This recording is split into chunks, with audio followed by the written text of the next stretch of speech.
में जो हुआ है, हिंसा हुआ है, उसके बाद देखा गया है कि बुलेट प्रूफ व्हीकल्स को प्लेस किया गया है।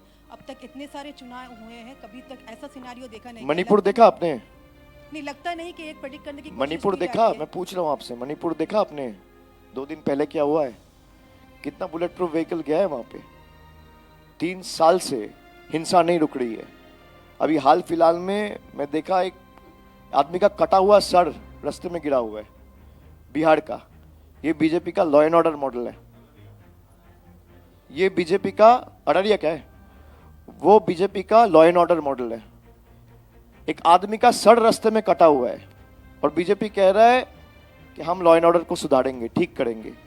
जहां हो वहां ठीक कर लो भाई, मणिपुर ठीक कर लो, यही व्हीकल बिहार भेज दो, हिंसा रुक जाए।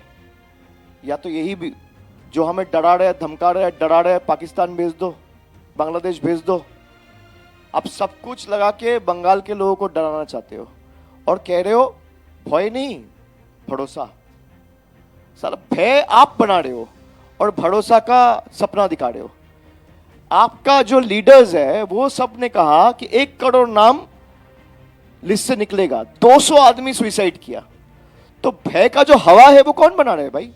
मैं बना रहा हूं कि बीजेपी वाले बना रहे हैं? और कह रहे हो भरोसा। भरोसा दिया है तो दीदी ने दिया है।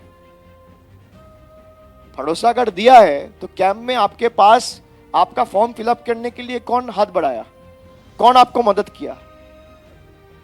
कौन आपके साथ खड़ा रहा? तृणमूल रहा। तो भरोसा कौन दिलाया? तृणमूल। और भय कौन दिखाया? बीजेपी। और आप कह रहे हो भय नहीं भरोसा। भय आपने दिखाया, भरोसा हमने दिलाया। और ये बात सही है, लोग भय नहीं भरोसा कोई चुनेंगे। और इसलिए चौथी बार तृणमूल जीतेगी और आप हमेशा के लिए बंगाल से बाहर जाओगे। 2, 4, 5, 7 जो बचे हुए हैं ना, चंद जो कुछ लोग बचे हुए हैं वो भी नहीं रहेंगे। मिथुन चक्रवर्ती कह रहा है मैं सीएम बनने के लिए तैयार हूँ। भाई सोमवार को कोई सीएम बनेगा, मंगलवार को कोई बनेगा, बुधवार को कोई बनेगा, एक दिन शुभेंदु बनेगा, एक दिन सुकांतो बनेगा, एक दिन मिथुन बनेगा, एक दिन हुमायूं बनेगा। यही है बीजेपी का मॉडल। हमारा तो भाई स्पष्ट है, 20 साल तक सीएम का कुर्सी खाली नहीं है।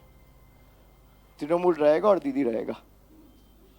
গতকালকে এদিকে গতকালকে আশা